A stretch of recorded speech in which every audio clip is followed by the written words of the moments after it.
இயேசு கிறிஸ்துவின் பரிசுத்த நாமத்தில் உங்களை அன்போடு வாழ்த்துகின்றேன். வெளிச்சத்திலே நடப்பும் வாருங்கள் என்ற தொடரின் வழியாக பரலோக தேவன் தம்முடைய பிள்ளைகளுக்கு அவர் கற்றுக் கொடுக்கும் கடைசி கால தூதுகளை நாம் கேட்க நம்மை ஆயத்தப்படுத்துவோமா? இன்றைய செய்தியில் தேவன் நம்மோடு பேச காத்திருக்கும் வார்த்தைகள் தேவனுடைய கோபாக்கினையின் பாத்திரம். வேதாகமம் தேவனுடைய கோபாக்கினையின் பாத்திரம் என்று கடைசி 7 வாதைகளை பற்றி பேசுகிறது. தேவன் கடந்த காலங்களிலே தமது கோபத்தை இஸ்ரவேல் மற்றும் யூதா முதற்கொண்டு எல்லா தேசங்களின் மேலும் ஊற்றியிருக்கிறார். இஸ்ரவேலரை அசிரியாவின் கையிலும் யூதாவை பாபிலோன் கையிலும் ஒப்பு கொடுத்தார்.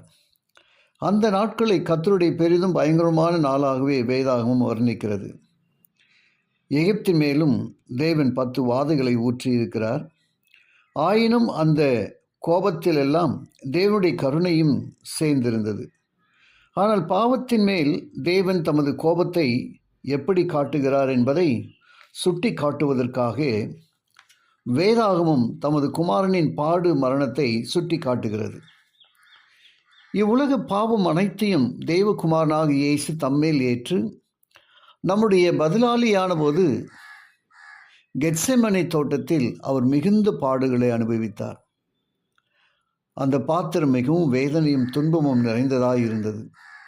அப்பொழுது இயேசு, அப்பா, இந்த பாத்திரம் என்னை விட்டு நீங்க கூடுமானால் நீங்கும்படி செய்யும் என்று மனவேதனையோடு 3 முறை மன்றாடினார். மத்தேயு 26ஆம் அதிகாரம் 38-39 வசனங்கள் அதை குறிப்பிடுகிறது. ஆச்சரியமான உண்மை என்னவென்றால், நம்முடைய பாவத்திற்கான தண்டனையை இயேசு தம்மேல் ஏற்றுக்கொண்டார் என்பதுதான். அதாவது மனம் திரும்பாத ஒரு பாவி கடைசியாக புறம் தள்ளப்பட்டு அடைய போகும் நித்திய மரண தண்டனையை இயேசு தம்மீது ஏற்றுக்கொண்டார். இவ்வுலக பாவம் முழுவதையும் தம்மேல் ஏற்றுக்கொண்டதால் ஒரு பாவி அடைய வேண்டிய நித்திய மரணத்தை இயேசு சிலுவையின் மீது அடைந்தார். தேவனுக்கும் தமக்கும் இடையே உண்டான பிரிவை தாங்கிக் கொள்ள முடியாமல் அவர், என் தேவனே, என் தேவனே, ஏன் என்னை கைவிட்டீர் என்று கதறி ஒரு புழுவைப் போல் துடிதுடித்தார். ஏதேனிலே சொல்லப்பட்ட எல்லா சாபங்களையும் தண்டனைகளையும் கிறிஸ்து தமது இரட்சகராகவும் நமது பாவத்தை சுமப்பவராகவும் தம்மேல் ஏற்றுக்கொண்டார். தேவனுடைய கோபாக்கனின் பாத்திரத்தை தம்மேல் ஏற்றுக்கொண்டு ரட்சிப்பின் பாத்திரத்தை நமக்கு தந்தார். சங்கீதம் 116:13 நாம் 116:13 வாசிக்கின்றோம்.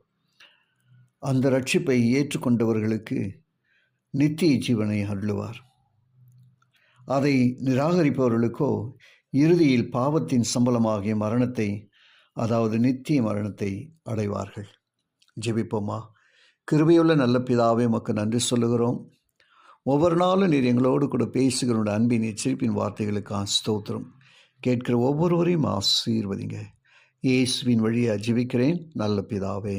ஆமென்.